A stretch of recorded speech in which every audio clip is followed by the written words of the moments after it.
All right, you might want to take the kids out of the room. Give it a second. We sent Raul out of the room because we're talking about menopause and sexual health, and so this may be a little mature for some of the little ones. There's a new and actually a couple of new non-hormonal treatments for women in menopause. Here to explain is Dr. Irwin Goldstein from San Diego Sexual Medicine, Alvarado Hospital. Non-hormonal. Chrissy, thank you for doing all these things. Thank you. Appreciate it. No, thank you. So menopause is an inevitable outcome of aging in a woman. A woman's tissues change when she goes into the hormonal puberty area, and then the ovaries stop making the hormone. I'm sorry, what's the problem with just taking bioidentical hormones? There shouldn't be. There are a lot of data that it's safe, but there's still concern of breast cancer use with... What's your opinion on that? My opinion is that it's safe. We have thousands of women on it, but it's still, there are people who do have breast cancer who won't take this. There are people with strokes, blood clots, people with heart disease. They just won't deal with it. Got you. So what do we do for these women? What do you do? So now we have 3 new clinical trials. So these are 2 devices that will do what hormones do. So hormones bring blood vessels to tissue, give them life, growth, development. Feeling. And then menopause takes the hormones away, and then they thin, they atrophy.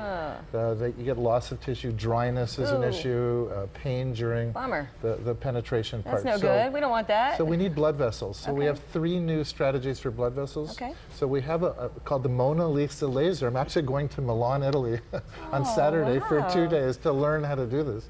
So the laser is inserted internally.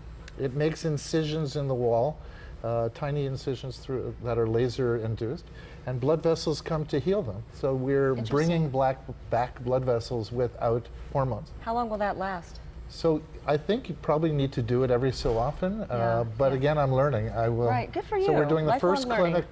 we're doing the first clinical trial in the U.S.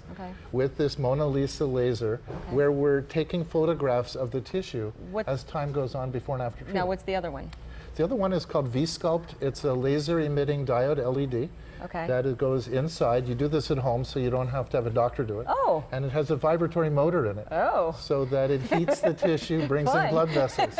Yes. Now, is that something you use every day, or is that something you use just before sex? You probably do it every day at the beginning, and then several times a week going forward. And then the third treatment, that's another clinical trial we're doing, first in the U.S. Yeah. And the third clinical trial is with the drug that's already out there, and we're going to study for the first time in history what the tissues look like over time also. So it's called ospemifene.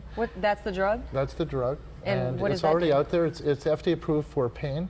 But no one's ever shown the tissue changes associated with this. It's not a estradiol, so it's what we want for women who won't take estradiol. Yeah. Okay, Dr. Goldstein, thank you. We're getting a wrap. Can I get this is a hard question. May I just a yes or no? Just a yes or no. Okay. Do men go through menopause? Yes. I knew it all along. Dr. Goldstein, if you want to talk to him, go to our website. We'll link you up with him on the As Seen button. Dr. Goldstein, thank you for all you do for women. You really make a difference in this world. Let's go outside now with Raul.